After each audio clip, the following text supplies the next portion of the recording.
Ya, Ya estás, ya estás. Ya estás, Ya. Rosario. Ya, ahora sí. Ahora sí. Encuentro entre las elecciones de Perú, Comparto. Colombia, gracias a con CPP, Cemento Sol, protege los tengan todos ustedes muy buenas noches. Estamos ya en este día viernes 9 de julio.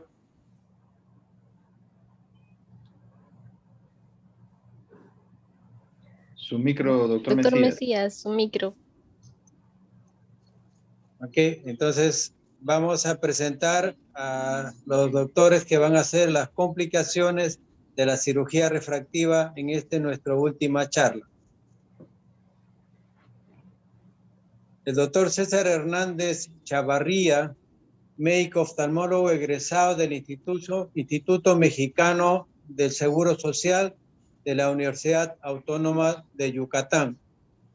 Alta especialidad en córnea y cirugía refractiva en la Asociación para Evitar la Ceguera en México, Universidad Autónoma de México. Miembro activo de la Sociedad Mexicana de Oftalmología y ha hecho una pasantía en el Instituto Johns Hopkins de Baltimore, Maryland. Y pertenece al Centro Oftalmológico Dr. Aguilar, Mexicali, Baja California.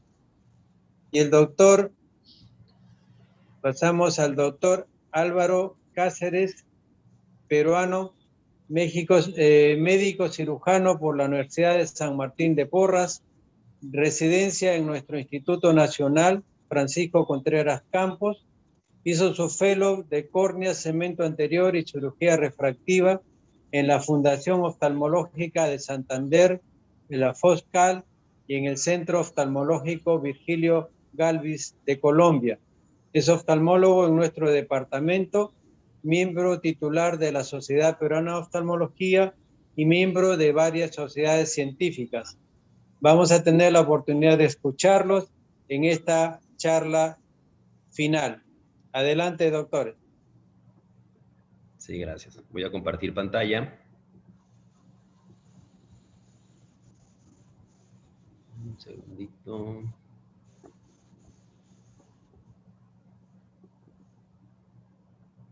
Ahí se ve bien, ¿verdad? Sí, está bien, está clara. Muy bien. Antes que nada, quisiera agradecer que me hayan invitado a participar en esta plática el día de hoy. El día de hoy nos tocan los temas de complicaciones en cirugía refractiva y yo voy a abordar las complicaciones intraoperatorias.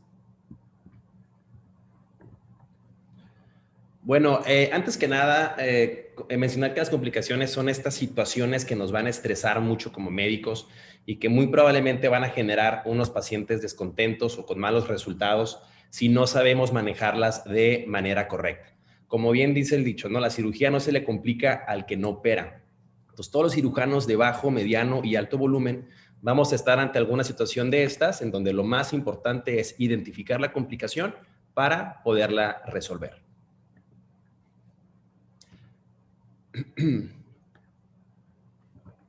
Para fines prácticos las vamos a dividir en complicaciones del microquerátomo y del láser del femtosegundo.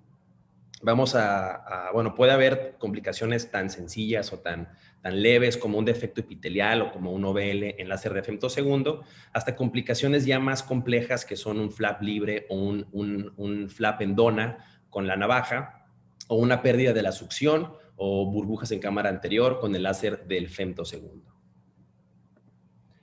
Lo que sí podemos decir o lo que sí sabemos es que la literatura está de nuestro lado. Paper tras paper o revisión tras revisión concluyen que la cirugía refractiva es un procedimiento seguro, reproducible y predecible. Antes de empezar con los videos, quisiera comentar que no son videos míos. Afortunadamente no tengo una batería tan amplia de videos de complicaciones. Son sacados de una página de YouTube que se llama Slack, S-L-A-C-K, que recomiendo mucho para oftalmólogos de información, donde vienen videos de procedimientos como de complicaciones explicados por expertos.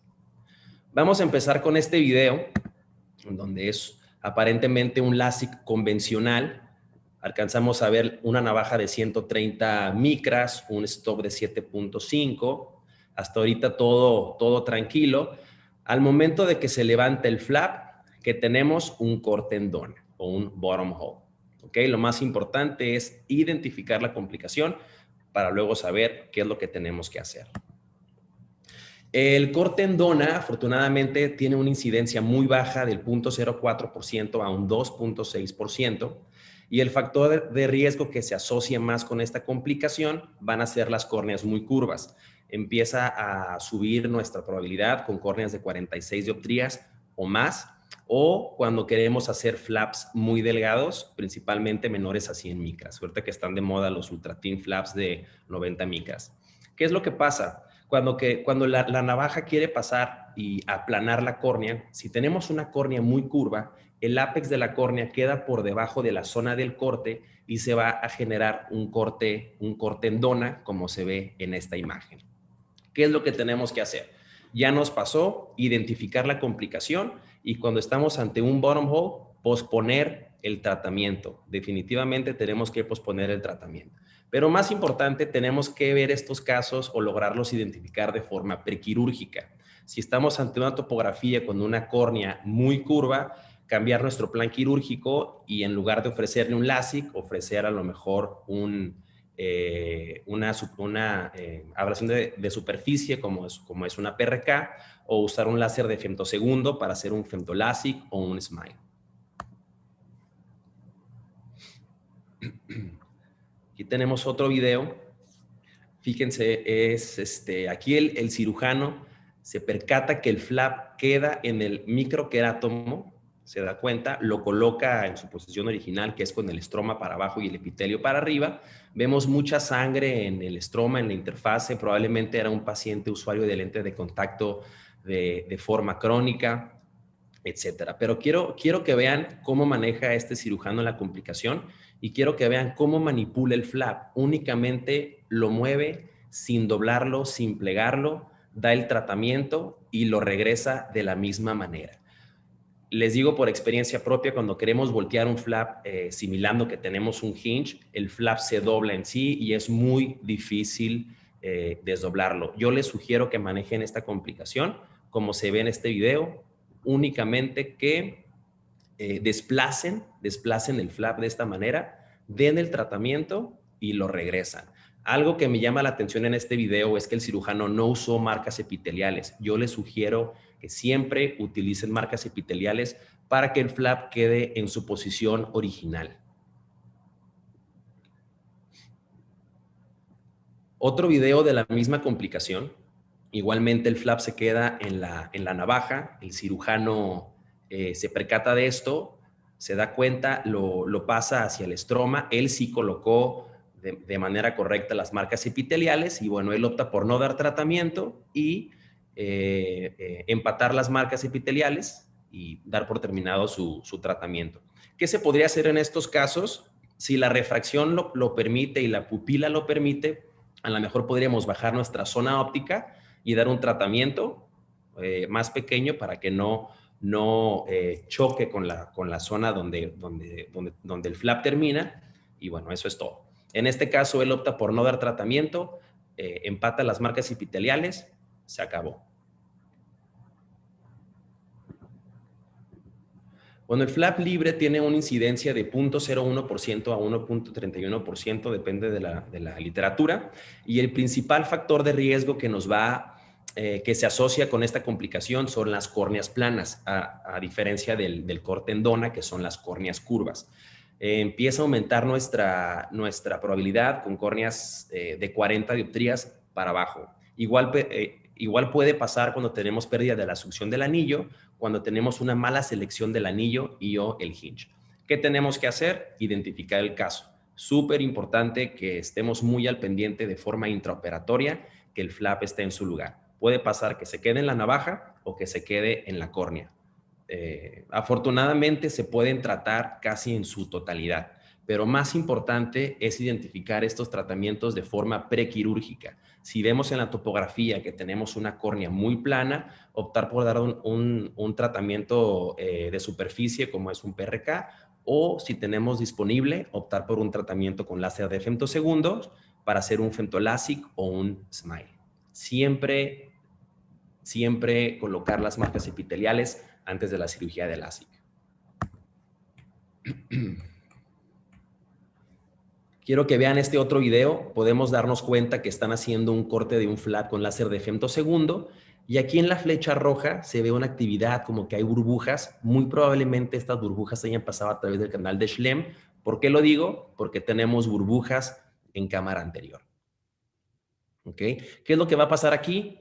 La plataforma de láser no nos va a dejar dar el tratamiento porque las burbujas no van a dejar que el eye tracker sense la pupila. ¿Qué es lo que tenemos que hacer? Apagamos el eye tracker, nos centramos bien en la pupila y podemos dar nuestro tratamiento sin mayores problemas. Por si fuera poco en este caso, vean cómo el flap se queda pegado en el blefaroestatos de la parte superior y el cirujano cuando lo quiere reacomodar de forma mecánica, rompe el hinge y estamos ante un flap libre. Afortunadamente, este cirujano colocó las marcas epiteliales, pues lo que hace es únicamente reacomodarlo, alinea las marcas epiteliales y bueno, damos por terminado este procedimiento sin mayor problema. En este otro video, el cirujano empieza a tener mucha resistencia al momento de disecar el flap, al grado que rompe nuevamente el hinge y convierte pues, un flap libre. Afortunadamente, la parte inferior de la córnea no estaba disecada. Entonces, el cirujano lo que opta por hacer es disecar con mucho cuidado y dejar un pseudo hinge en la parte inferior. Levanta el flap y realiza un LASIK de forma convencional, como si el hinge fuera inferior, y se da por terminado el tratamiento. Coloca su flap y bueno, aquí no pasó nada.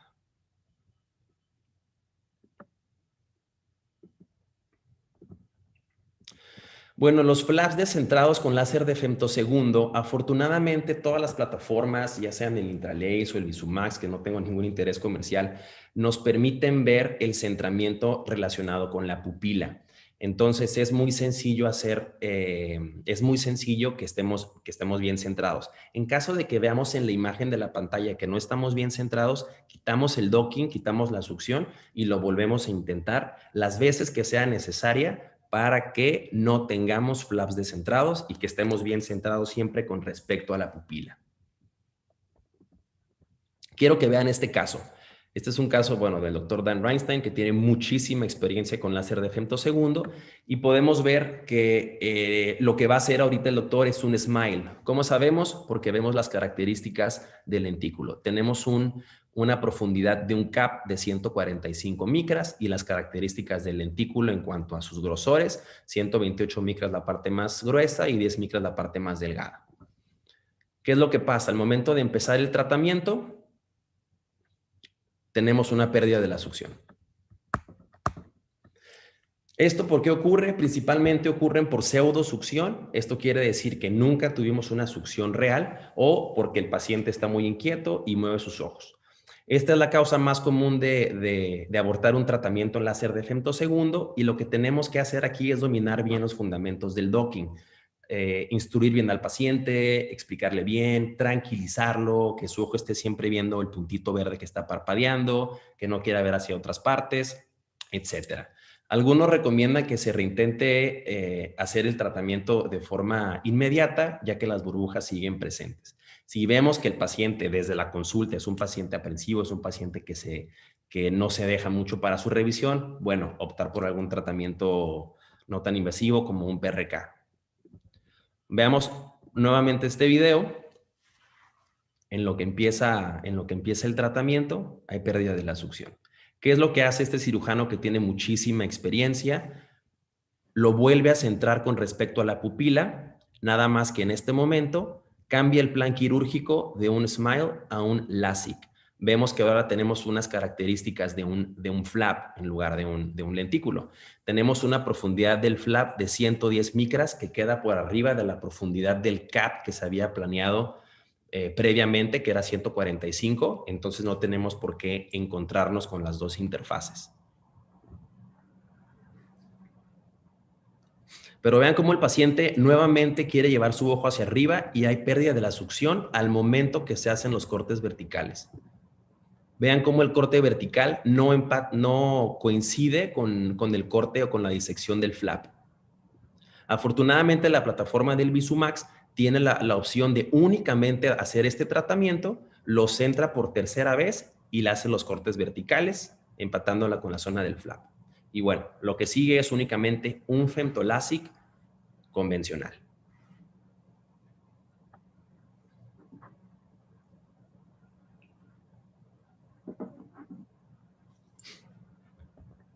Se centra en la pupila, da su tratamiento con el excimer y se da por terminado el procedimiento.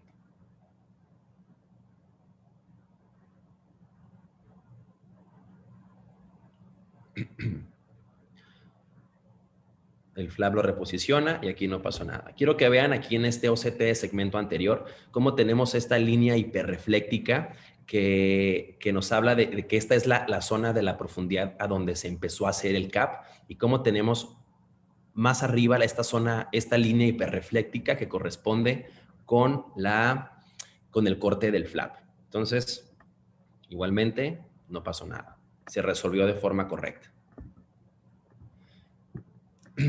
En este paper del 2018, el doctor Dan Reinstein nos arroja un algoritmo de manejo, un flujograma de decisiones de qué hacer al momento de pérdida de la succión. Ahorita no lo voy a abordar por temas de tiempo, pero está bastante interesante. Pero quiero que vean los resultados. Aquí comparan la agudeza visual sin corrección a los 12 meses del tratamiento entre los ojos que tuvieron pérdida de la succión y los ojos que no tuvieron pérdida de la succión. Los ojos con pérdida de la succión, el 88% alcanzó una agudeza visual sin corrección de un 20/20, comparada con un 94% con los ojos que no tuvieron pérdida de la succión. Y un 100% de ojos con pérdida de la succión alcanzaron un 20/25. Asimismo, los ojos con pérdida de la succión, únicamente un 5% tuvieron una pérdida de una línea, 85% no hubo cambio y un 10% ganaron una línea.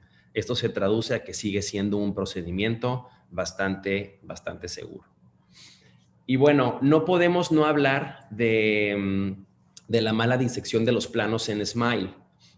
¿Okay? Acuérdense que la recomendación es que se diseque primero la parte anterior del CAP y luego la parte posterior del lentículo. Para los cirujanos en entrenamiento o los que apenas están empezando a hacer este procedimiento, puede pasar que disequemos primero la parte posterior de forma incorrecta, como pasa en este video.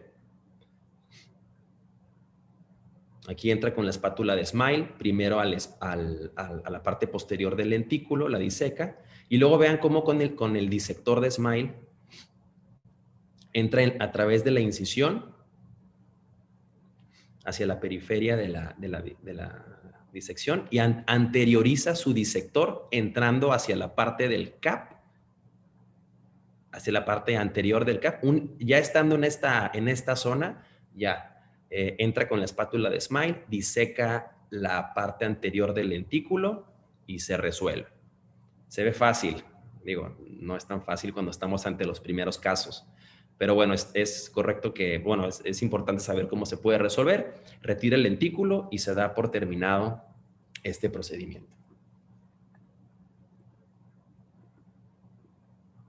En cuanto a complicaciones relacionadas con la ablación, bueno, podemos tener complicaciones sobre el centrado, el enfoque, etc. Siempre es muy importante tener prendido nuestro eye tracker, que el paciente no entre dilatado y que esté en una posición correcta. Siempre estar bien enfocados con nuestros puntos rojos.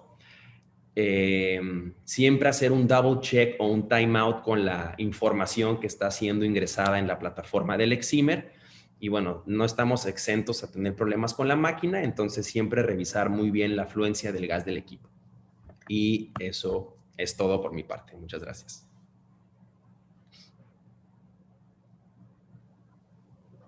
Muchas gracias, doctor.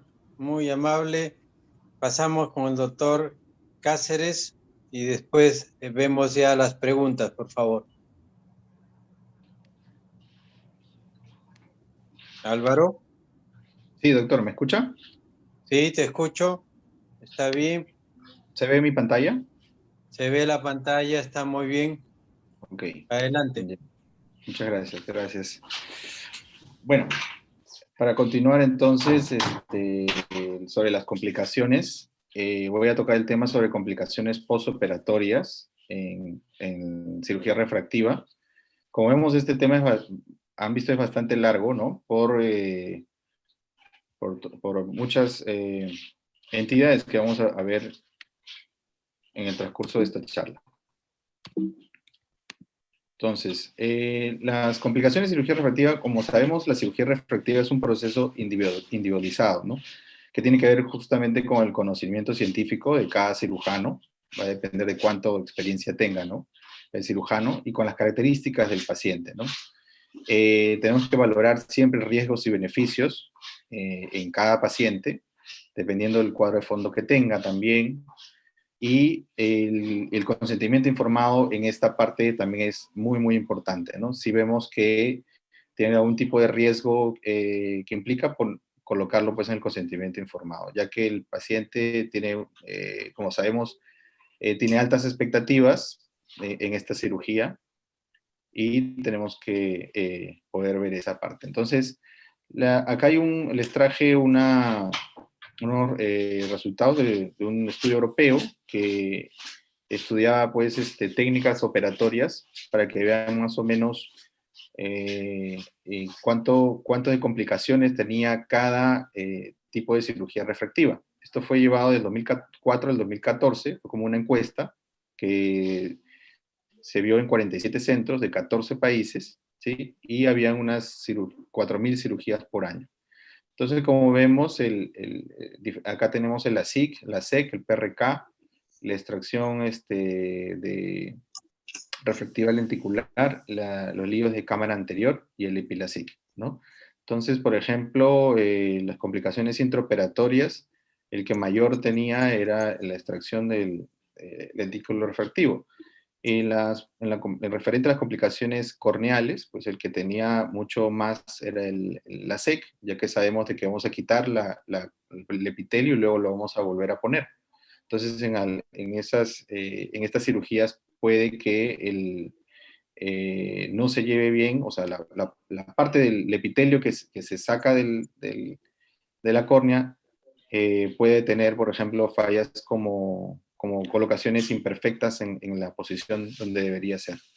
Las complicaciones también intraoculares, mayor en la extracción del lentículo, y complicaciones postoperatorias, que vamos a ver alguna de estas en el transcurso de la charla, y que también los lentes de cámara anterior pues, son los que tienen mayor porcentaje de complicaciones, ¿no? Aquí vamos a ver la queratitis lamelar difusa, el edema de córnea, el Haze, la elevación de la presión intraocular, las infecciones, las ectasias, etc. Eso también, este artículo también lo traje porque tenemos que ver de que el problema es la cicatrización de cada persona, es distinta. Aquí como vemos en el corte histológico, va a haber un tipo de cicatrización diferente en el borde del flap que en el espesor central del flap.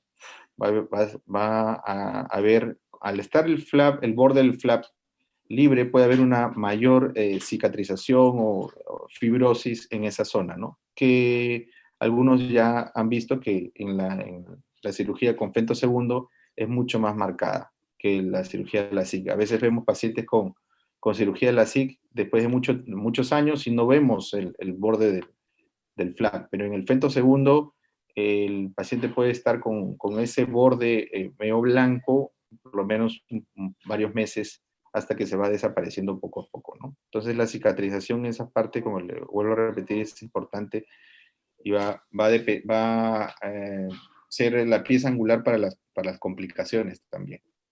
No vamos a ver todas las complicaciones postoperatorias que puedan haber, vamos a mencionar algunas. Aquí, por ejemplo, tenemos como cicatrices, las infecciones también, postcirugía refractiva, la queratitis lamelar difusa, conocida como las arenas del Sahara, la queratitis estromal interlaminar inducida por presión intraocular, las estrías también, prevención y manejo de las estrías en el flap o la SIC, infiltrados estériles marginales por la SIC, el melting, el ojo seco, la disestesia post la SIC, crecimiento epitelial, las ectasias y la tosis. Ya algunas de estas hemos revisado en charlas anteriores, ¿no? Como por ejemplo el ojo seco y las ectasias. Entonces eso no lo voy a tocar. Referente a las cicatrices, sabemos que hay una regeneración defectuosa, ¿no?, de la membrana basal epitelial, y como dije, tiene que ver con el borde del flap, ¿no?, que se da en el ASIC, y lo otro es la cicatrización en el HACE, en el PRK, perdón, produciendo el HACE.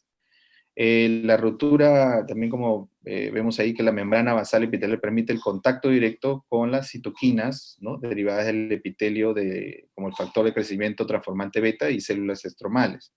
Eso hace que hay un acúmulo de miofibroblastos en el borde del flap y que ocasionen pues una cicatrización mayor.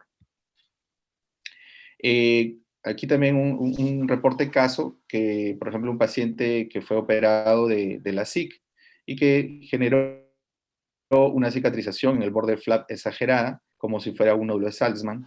Entonces, al OCT se ve bien claro esa zona, ¿no?, en el cuadro inferior izquierdo, y en la VM también se detecta en el cuadro inferior derecho, se detecta esa lesión, ¿no? Eso no es muy común, es raro, pero depende, como le dije, de la cicatrización de cada persona.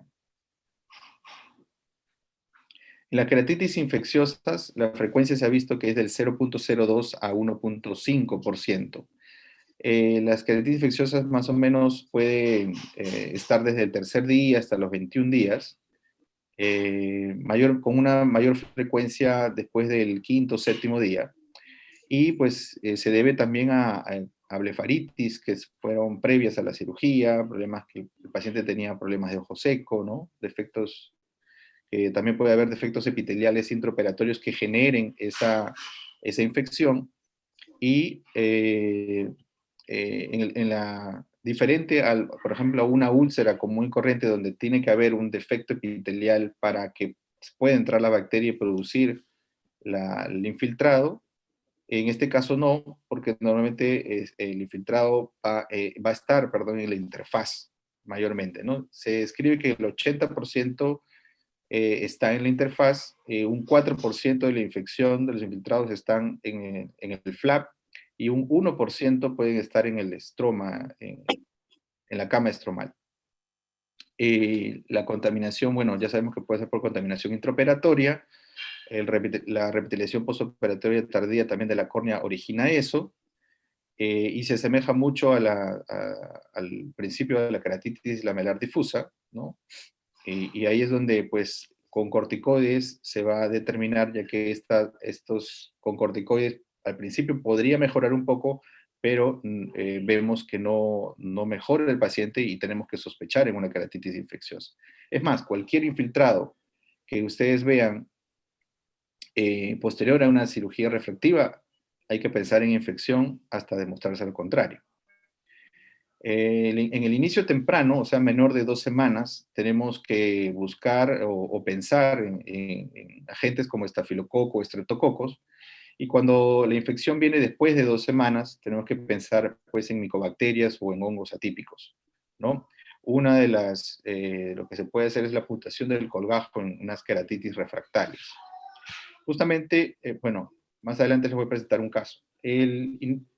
Aquí el tratamiento de estas queratitis infecciosas post-LASIK incluye que cuando es de inicio temprano hay que empezar con vancomicina, ¿no?, fortificada, junto con lo que está a la derecha, que es la gatifloxacino o moxifloxacino, acompañado también de doxiciclina. Y cuando son de inicio tardío, empezamos con amicacina fortificada junto con también gatifloxacino o moxifloxacino y doxiciclina 100 miligramos, ¿no? Este es un esquema del doctor Solomón, que también indica que las queratitis infecciosas por hongos se le puede dar voriconazol tópico, y en micobacterias la claritromicina tópica u oral. Acá tenemos un caso clínico rápido de un paciente que llegó a la institución en emergencia. Era un varón de 23 años que tuvo una cirugía refractiva en una institución privada en Lima, y que viene así como están en la foto, disculpen que son fotos del celular, pero viene con infiltrado masivo de toda la córnea, ¿no? Se notan los bordes ahí del flap, está todo opaco, bien hiperémica la conjuntiva. Menciona que le habían hecho lavados del flap en 2 oportunidades en la misma institución, y llega a emergencia pues del lino el 3 de febrero de este año, teniendo ya un tiempo de enfermedad de 11 días, con ojo rojo, lagrimeo, ¿no? Disminución de la agudeza visual, por supuesto. Tenía 20/400 en el ojo derecho y en el ojo izquierdo 20/40. En el ojo izquierdo había infiltrados pequeños, ¿sí? Era más comprometido era el ojo derecho. Entonces, bueno, era COVID también, el paciente era COVID positivo. Sí, estuvo con tratamiento de vancomicina más gentamicina y habían cultivado Staphylococcus aureus. Entonces, el paciente lo veo y ya iba a entrar yo a sala de operaciones para levantar el flap y realizar un lavado pues con antibiótico, pero no tenía ese dato de que ya lo habían lavado 2 veces anteriormente y no había éxito. Entonces ese dato me lo dio el paciente casi entrando a sala de operaciones. Entonces ahí le expliqué al paciente que vamos a hacer lo posible o que había una posibilidad de amputación del flap. Entonces, bueno, estas no son fotos del paciente, pero más o menos son lo que se intentó hacer es levantar el flap y cortarlo, ¿no? Cortarlo. Básicamente el flap era delgado y más con la infección se vuelve un melting, se vuelve mucho más delgado y lo mejor era amputarlo y llevarlo a patología para su estudio. Entonces, sí es la foto del paciente que el primer día y después se vio al tercer día. Como ven, la fluoresceína indica el lugar donde estuvo el flap. Aquí vemos infiltrados todavía pequeños. Ahí es donde se inicia gatifloxacino, atropina, hialuronato, bromfenaco y doxiciclina. El paciente empieza con una agudeza visual de 42, 50 centímetros y como van pasando los días va mejorando un poco más la visión. 20/100, 20/60, luego regresa a 20/125. El paciente terminó con la córnea epitelizada, con una vascularización periférica y su córnea adelgazada, ¿no? Se llevó a patología, no se encontró algunas, no solamente presencia de linfocitos y leucocitos polimorfonucleares y edema corneal. También otra entidad es la queratitis lamelar difusa, ¿no? Que se presenta antes de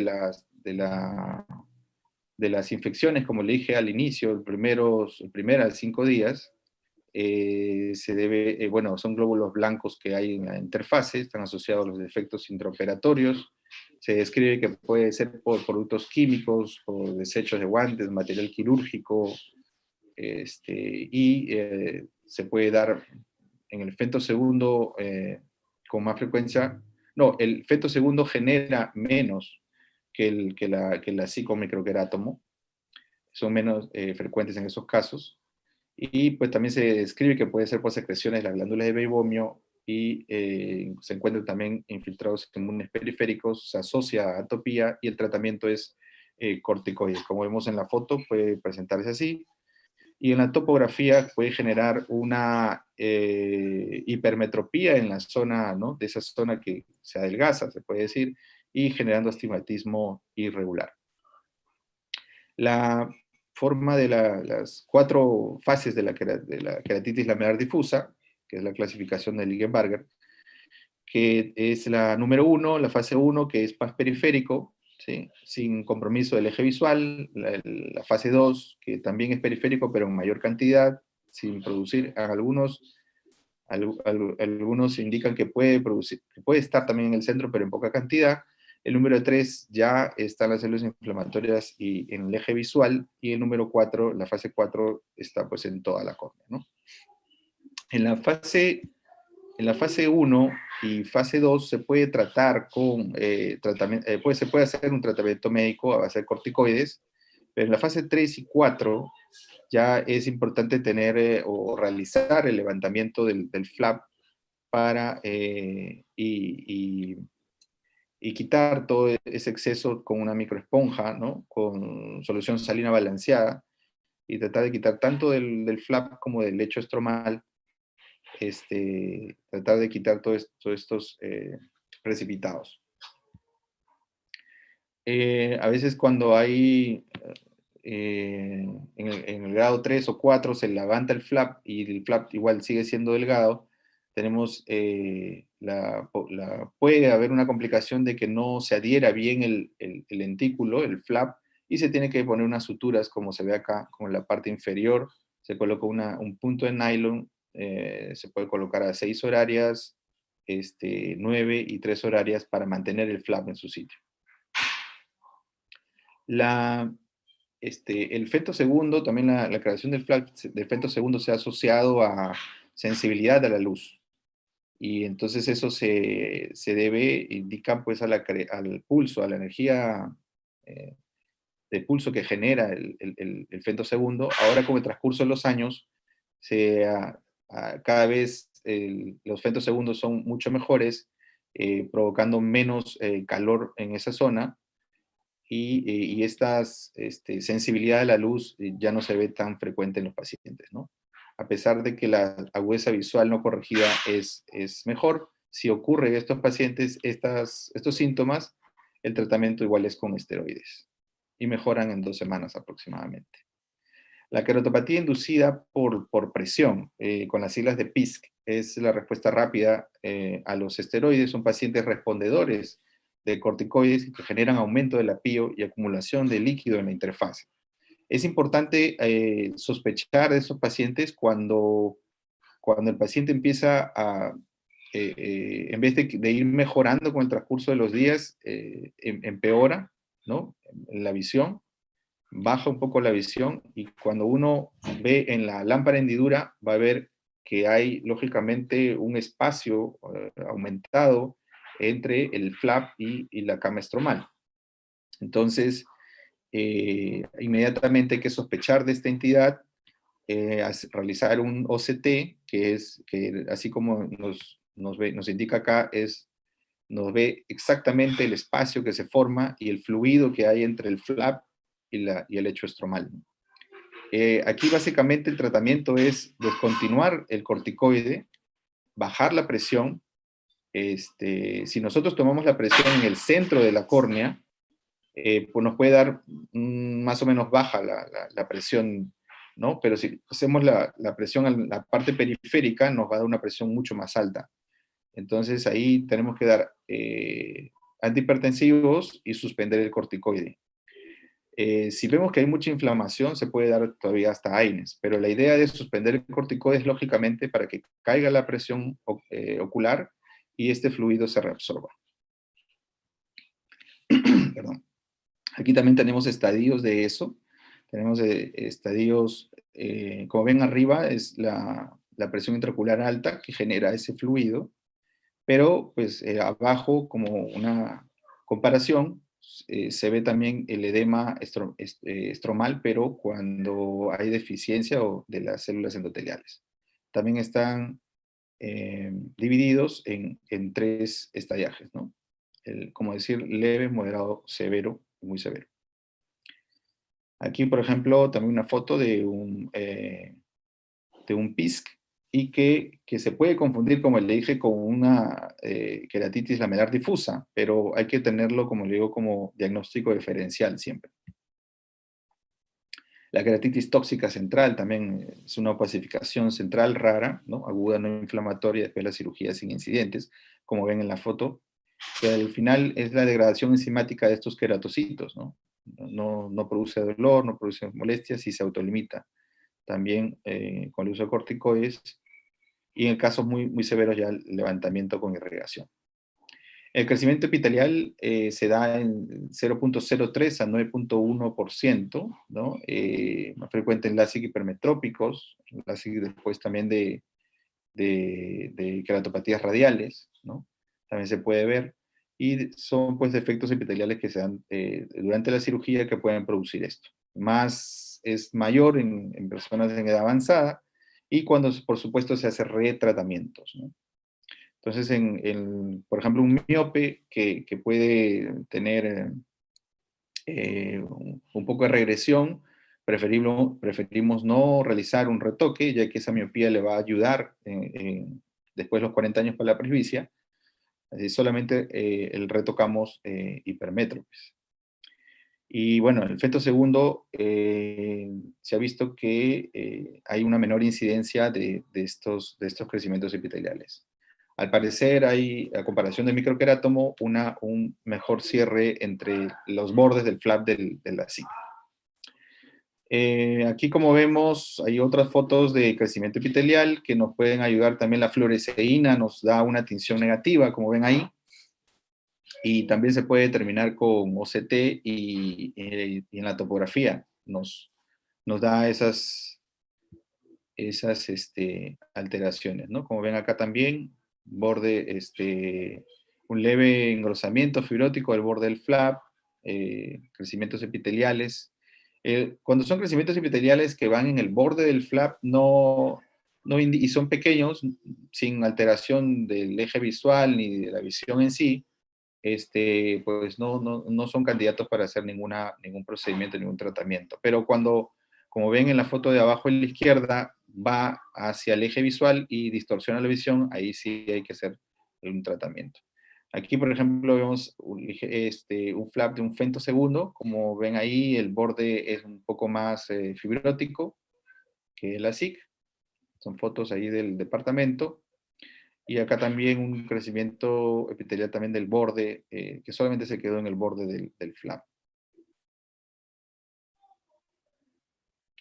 Tenemos un artículo que usa el adhesivo tisular de fibrina en el tratamiento del crecimiento epitelial después de la SIC, ¿no? En un reporte de casos con el doctor Vélez Fernández, que en este caso pues ha ido muy bien con ese tipo de técnicas, y que pues necesitamos más de estos casos para determinar su buen uso. En lo que son las estrías, tenemos como ya sabemos, hay macroestrías y microestrías. Por experiencia, en las cirugías de femtosegundo se forman microestrías que no son, no provocan alteraciones en la agudeza visual, ni distorsiones, y aparte porque son periféricas, ¿no? En cambio, cuando se forman microestrías en pacientes con la SIC que utilizan microquerátomo, son mucho más, se puede decir, los síntomas son mayores. Ahora, toda microestría, como le dije, cuando son periféricos, no se tratan, ¿no? Si es que no producen mayor cosa, pero si están en el eje visual y se ve a la retroiluminación, los pacientes van a tener esta disconformidad de la visión y tenemos que dar un tratamiento, ¿no? Y los macroestrías, pues en realidad sí ameritan siempre levantar el flap y, como nosotros llamamos en el argot de la cirugía refractiva, planchar el flap, ¿no? Con solución salina balanceada y en algunos casos el agua destilada. Se puede colocar lentes de contacto también para que el flap, una vez ya estirado y puesto en su posición, pues no haya ningún movimiento del flap que lo vuelva a volver a tener estrías, ¿no? El HACE, pues, es la turbidez subepitelial, que tiene un pico máximo de 3 meses. Por ejemplo, a los de PRK siempre le aconsejamos evitar la radiación ultravioleta, ¿no? Por esos 2-3 meses, para hacer que el HACE no sea mucho mayor. Tiene que ver el HACE con la profundidad de ablación, y esto nos lleva a que a mayor cantidad de dioptrías que vamos a trabajar, la posibilidad de HACE es mucho mayor. La duración, bueno, del efecto epitelial, el tratamiento postoperatorio son igual con corticoides. La mayoría de los HACE también al año pueden disminuir, y se da mayormente en sexos masculinos con iris marrones. También se ven flaps delgados, ¿no? Sabemos que se puede dar en la SIC y en PRK, mucho mayor en PRK, y tiene que ver pues con los miofibroblastos que son los responsables de la cicatrización, ¿no? Y la alteración de la membrana basal epitelial es, como dije, una pieza importante en la formación del GEIS. Las queraectasias ya lo vimos anteriormente en charlas anteriores, y se estima pues que es entre 0.04 a 0.6%, y bueno, no existe hasta ahora pues una prueba, ¿no?, que nos indique o identifica a los pacientes con desarrollo de ectasias, por eso que hay que tener todas las herramientas posibles para ver riesgos de si un paciente va a hacer ectasia en el futuro, ¿no? El tratamiento, como ya sabemos, puede ser desde crosslinking hasta queratoplastías lamelares o penetrantes.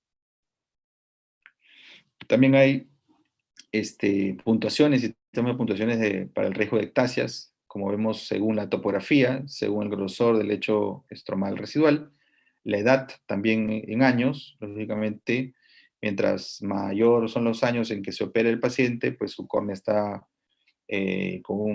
más cercano al crosslinking fisiológico y la posibilidad de que se ectasie es menor. Y como vemos también el grosor del lecho residual, cuando tenemos pues grosores menos de 300 micras, la posibilidad de ectasia es mucho mayor, ¿no? Y cuando tenemos grosores totales de córnea menores de 500 micras, pues también igual el riesgo es mayor. Y por supuesto, mientras más dioptrías, mayor es la posibilidad, ¿no? De todo eso lo vemos con las topografías de los riesgos, la ectasia post cirugía refractiva. Bueno, aberraciones de alto orden que puede producir el ASIC también, ¿no? Influyen en la que es la calidad de la óptica de la córnea.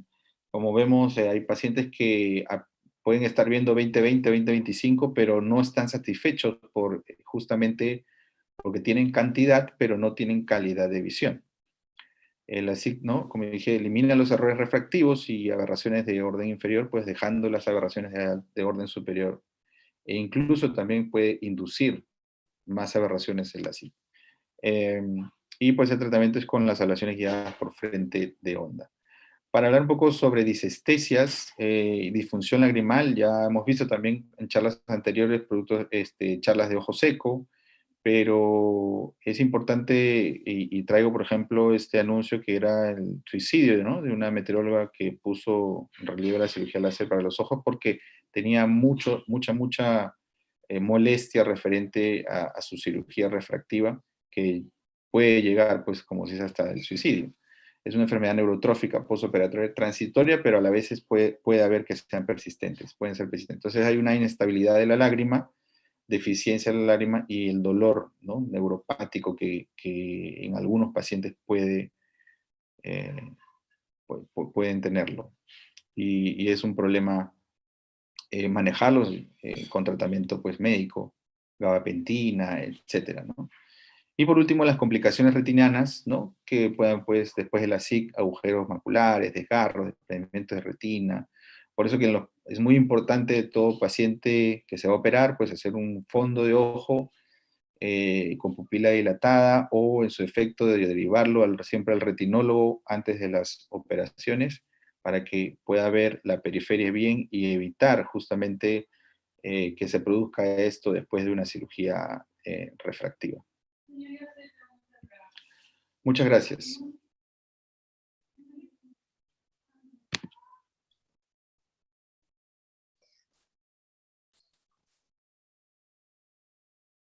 Muchas gracias, doctor Álvaro Cáceres.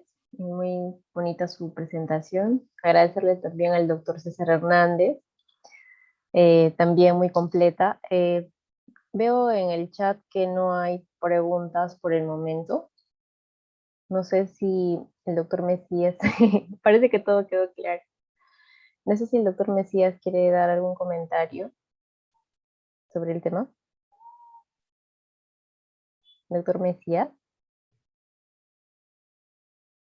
Mire, justo acá hay una pregunta que nos dicen si se recomienda tratar todas las degeneraciones periféricas de retina antes del LASIK.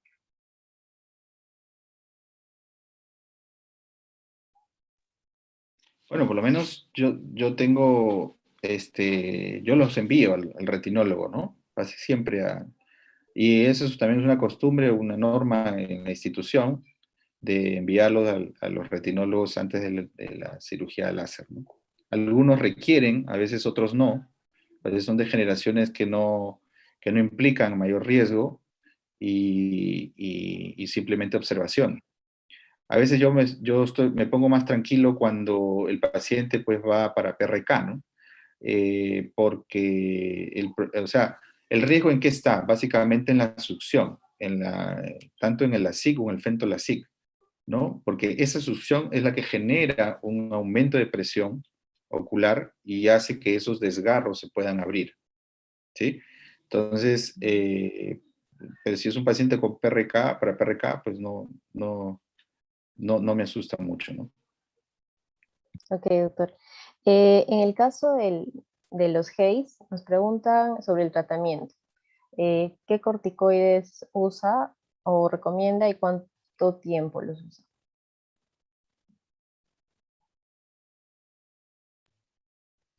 El corticoide, primero, bueno, empiezo con prednisolona, pero ya después pasado ya por ejemplo, en el caso de PRK, ¿no? Pasado ya un mes y veo como si hay un haze importante, cambio a fluorometolona para evitar que me suba la presión, o un loteprednol, y lo puedo mantener un poco más de tiempo, ¿no? Un mes más, dependiendo si le encuentro un haze leve, moderado o más marcado. Ok, doctor. Nos preguntan también si se puede dejar monovisión en cirugía refractiva y si tienen complicaciones al hacer esta elección. Y si quieren contesto yo. Sí, Claro, doctor. De repente el doctor Hernández. Claro, doctor Hernández. gracias. Por Es supuesto. una opción válida que definitivamente se hace. En Estados Unidos la hacen bastante. Yo creo que siempre la tenemos que platicar muy bien con el paciente y hacer una prueba con lente de contacto. Si el paciente sí acepta esta monovisión, se habla y se le realiza, ¿no? Yo he tenido casos en los que en el posoperatorio, después de 6 meses, 8 meses, siguen sin tolerarla. Lo que hacemos es únicamente el ojo que quedó con el target miópico, lo emparejamos y se pone sus lentes para leer, ¿no? Porque son precisamente tratamientos para pacientes presbitas. Ahorita Ok, ya con las plataformas nuevas de femtosegundo, que está el Presbeyond y todo esto, también nos ha ido bastante bien. Y bueno, siempre tenemos también la opción de lente intraocular trifocal o EDOF. ok, doctor, muchas gracias. Doctor Álvaro, preguntan acerca de las estrías del flap. ¿A cuánto tiempo de la cirugía se podría o recomienda usted realizar el planchado para que tenga el éxito que se quiere en este tipo de Eh, casos? sí, no, inmediatamente uno los ve, ¿no? Al día siguiente o el mismo día de la cirugía es importante tener una lámpara de hendidura, ¿no? Ahí y poder ver cómo está la interfaz, el flap, como digo, inmediatamente de la cirugía, al día siguiente. Ocurre que puede ser que el mismo día de la cirugía lo veamos bien, pero al día siguiente veamos ya las estrías, porque el paciente se frotó, ¿no? Etcétera. Pero ahí inmediatamente, una vez visto, poderlo llevar a sala y poder hacer el planchado, ¿no? Mientras más rápido es mejor. Ok, doctor Hernández, aquí nos preguntan acerca del botón hole. ¿Cuánto tiempo después de esta complicación se volvería a intentar la cirugía y con qué parámetros? ¿Su micro está desactivado, doctor? Perdón, ahí está. Lo que se recomienda o lo que se dice, lo que se ha pasado como de boca en boca es esperarte 3 meses, ¿no? Antes de hacer cualquier second attempt o enhancement o retratamiento o cualquier tipo de cirugía ante una complicación. 3 meses. Lo que recomienda el doctor Dan Reinstein es la regla del 2-2-2, que es 2 topografías de los 2 ojos en 2 meses sin cambios. Ya puedes pensar en tratar otra vez. Yo optaría, pues a lo mejor no hacer lo mismo, porque probablemente tengamos otra vez un bottom hole. A lo mejor, si la refracción lo permite, hacer un tratamiento de superficie, como una PRK, o utilizar láser de femtosegundo y hacer un femtolásico, un smile. Ok, doctor, muchas gracias. Eh, Aquí hay una pregunta sobre el uso de corticoides. Nos dicen si un perro que ha tratado con corticoides desde la segunda semana es respondedor a este medicamento. ¿Cuál sería la conducta a seguir? No sé si nos puede responder el doctor Cáceres, el doctor Hernández. Perdón, ¿cuál fue la pregunta? Que si tenemos un paciente que Sí, es sí tenemos. respondedor a las 2 semanas del tratamiento, ¿verdad? Bueno, pues Sí, ya es doctor. otro problema, ¿no? Ya tenemos un problema de hipertensión ocular, ¿no? ¿Es a lo que se refieren? ¿Hiperreactor? Imagino que a O- eso se refieren. Lo que pasa es que, a ver, nos dicen, sí, asumo que es por eso, doctor. que es hiperreactor, pues definitivamente Sí, tenemos que retirar el esteroide y a lo mejor cambiarlo a un esteroide mucho más leve de superficie, como es la fluorometolona, para no tener las complicaciones de la hipertensión ocular. doctor, muchas gracias. Eh, el doctor Javier Villalobos está levantando la mano. Quiere, desea que le habilitemos el micro.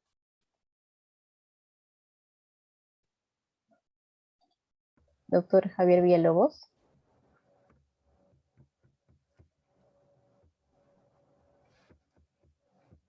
Eh, Parece que... Perdón, disculpen, fue un error.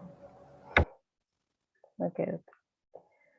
En el caso de pacientes con fluorometolona que han elevado la PIB a 32 o mayores, ¿cuál sería el manejo? ¿Se cambiaría a loteprednol o corticoides de más baja potencia?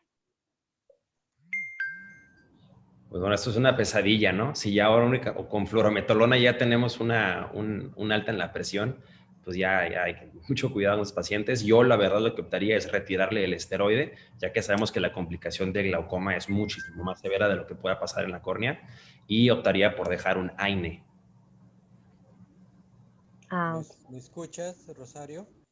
sí, doctor Mesías, le escuchamos. Estoy medio bloqueado, por eso que no puedo hablar, no puedo mandar señales de vida. Por eso que estoy intentando entrar, voy a ver si... en verdad las charlas interesantes, hay cosas que quisiera resaltar. En primer lugar, la primera complicación de repente que han mencionado y que tenemos que estar en cuenta es la expectativa del paciente. ¿Qué pretende el paciente y cómo orientan ustedes esa primera probable complicación de la expectativa del paciente, que no llega uno a lograr lo que ellos querían? ¿Cómo notan eso?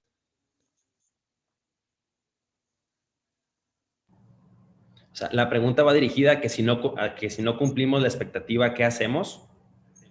Sí, así es, así es. Sí, eso es algo bueno, afortunadamente con las plataformas de láser guiados por topografía, ya se tienen muchos mejores resultados refractivos postquirúrgicos, o con las nuevas recomendaciones de escoger el eje y el astigmatismo topográfico en vez del refractivo, que nos cambian mucho a lo que nos han venido diciendo todo el tiempo. Bueno, afortunadamente son menos los pacientes que tienen estos problemas, pero bueno, siempre van a estar ahí. Yo la verdad, bueno, siempre hablo con los pacientes de forma prequirúrgica y les digo que lo que se va a hacer es lograr una mayor independencia de lentes, no prometer el cielo de las estrellas diciéndoles que van a quedar 20/15, 20/20.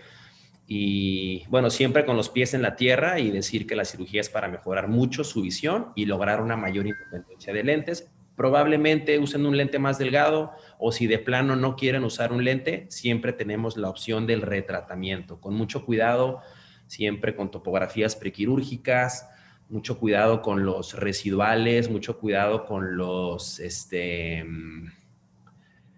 con las regresiones, ¿no? Que no estemos ante una ectasia.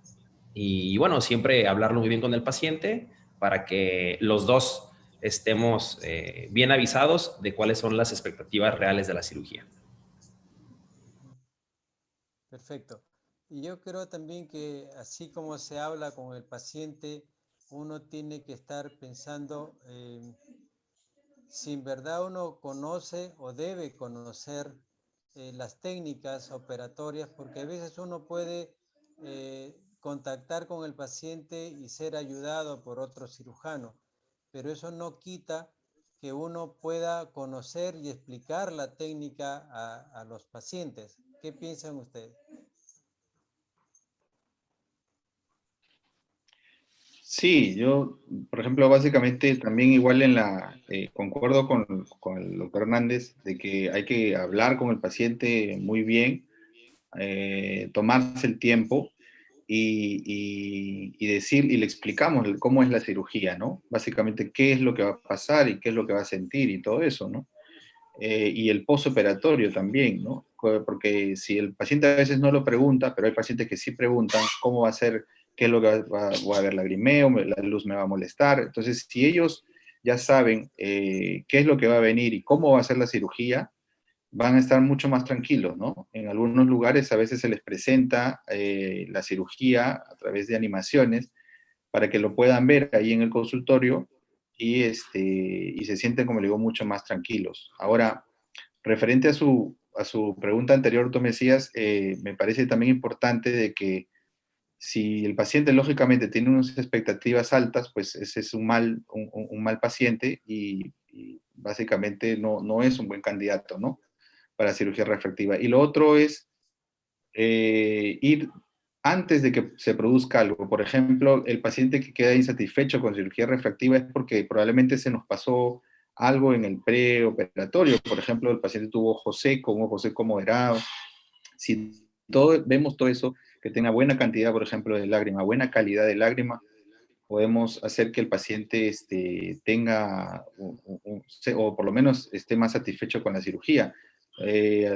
Podemos colocar, por ejemplo, inmunomoduladores, tapones de vías lagrimales, mejorar la lubricación, ¿no? Si tiene enfermedades de fondo, tratarlas antes. Todo eso es importante antes de que entre el paciente a sala de operaciones, para evitar justamente llegar a que el paciente tenga molestias, ¿no? Sí, eso es quizás una de las clases que fue importante del inicio de cirugía refractiva, es lo que nos mencionó la doctora Rubiño, ¿no? Y es lo que también la doctora Hernández nos ha puesto a poner en tela de juicio. Para cualquier cirugía refractiva tenemos que hacer una buena evaluación del paciente en todas sus características. Y de acuerdo a lo que ha mencionado Álvaro, tenemos que conocer también cuál va a ser la evolución en el postoperatorio, porque si no conocemos qué puede pasar, podemos tener el problema delante nuestro y no vamos a poder resolver algún problema. ¿Qué piensan de eso?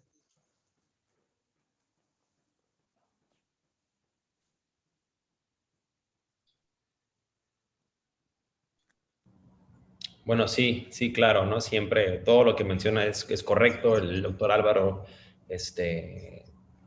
siempre saber, conocer todas las cartas del juego y siempre estar preparados para todo lo que pueda pasar y así.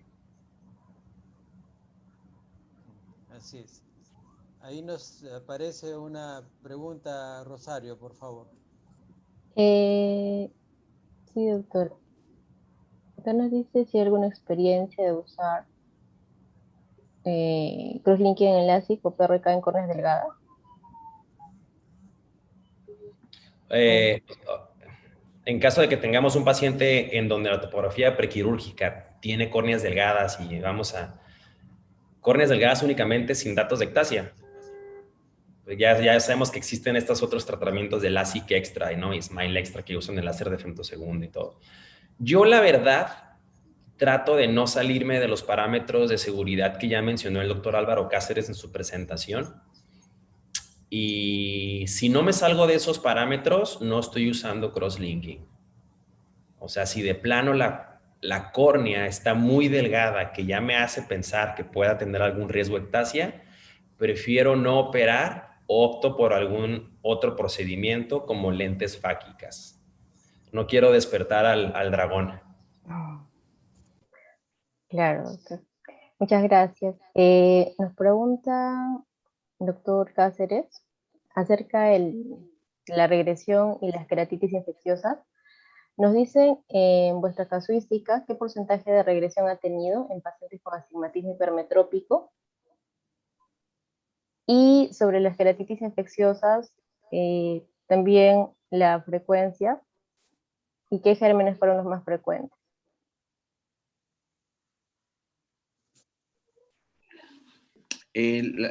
Las infecciones, o sea, las infecciones más frecuentes en porcentaje definitivamente son los que son de inicio temprano, que son los de los estafilococos y los estreptococos. Son mucho más frecuentes. Más alejados son los hongos y las micobacterias, ¿no?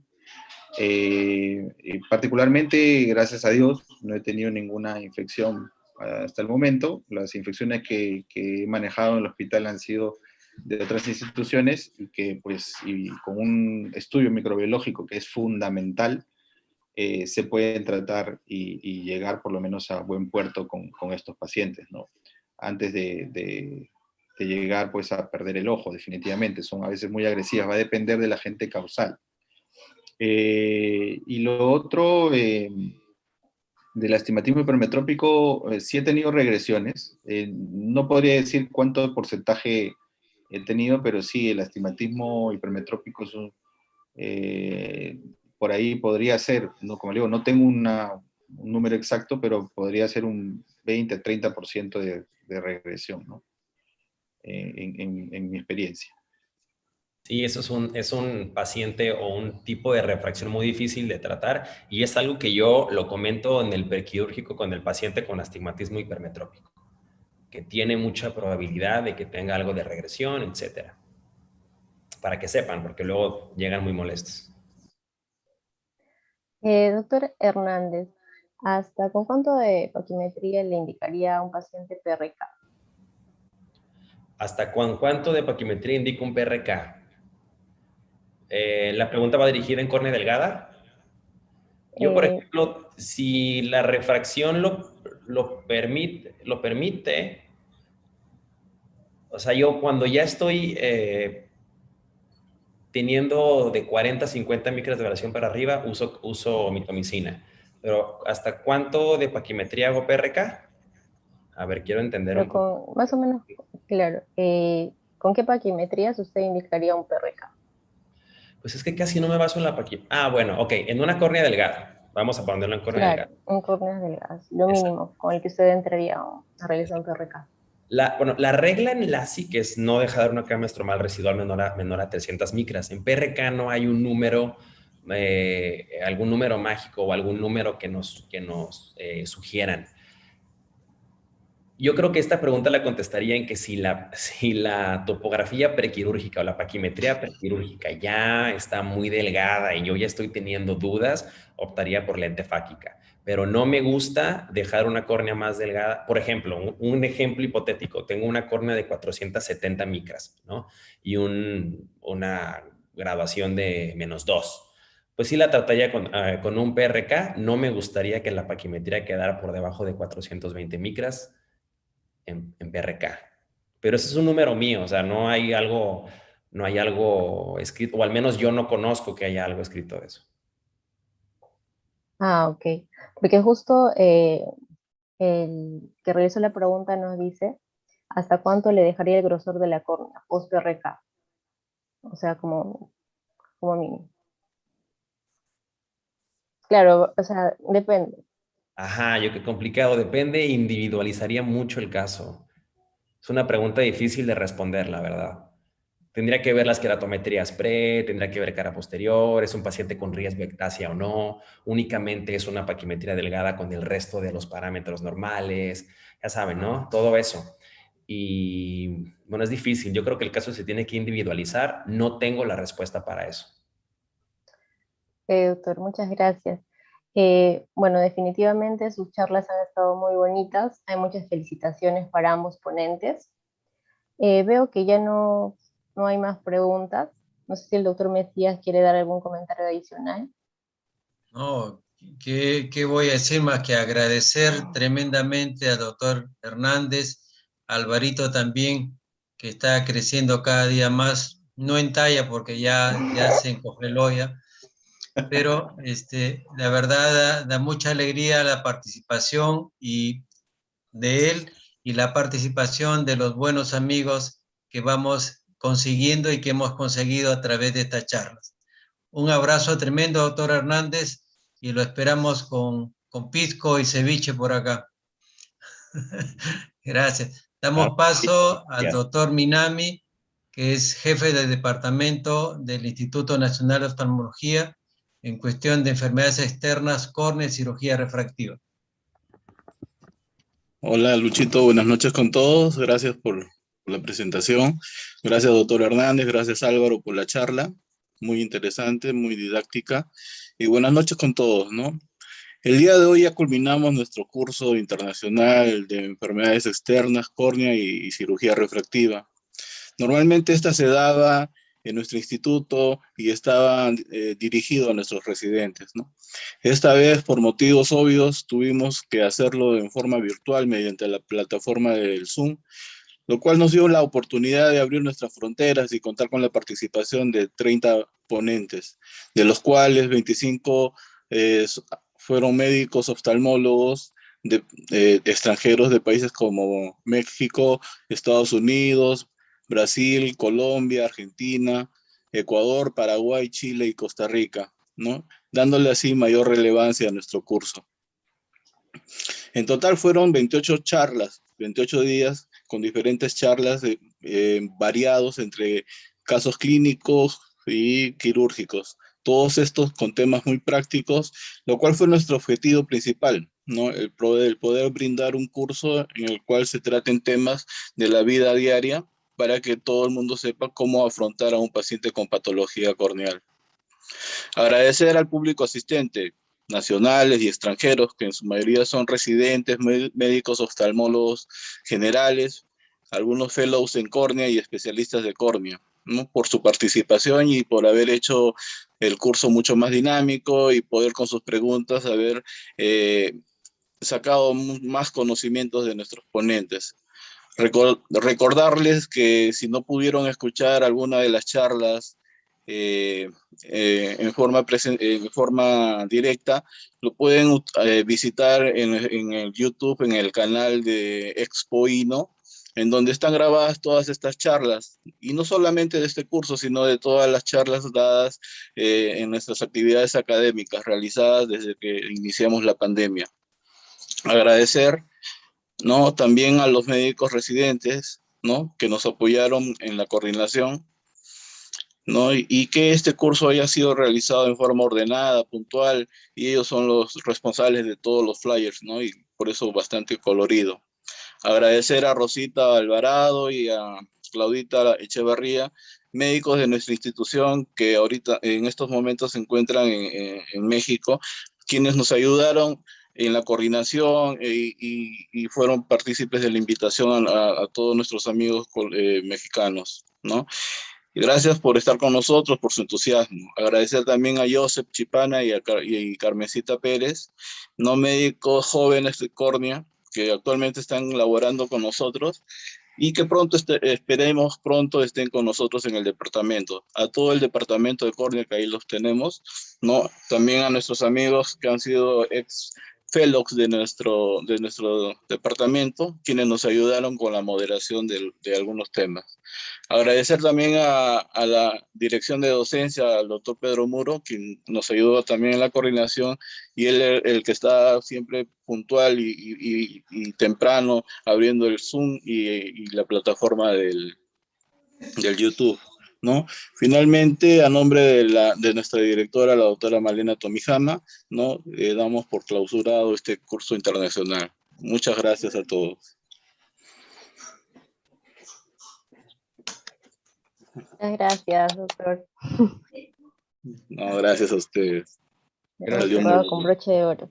Muchas gracias, de verdad. Un gusto tremendo para la participación, la buena amistad y todo lo que se ha podido conseguir con este curso.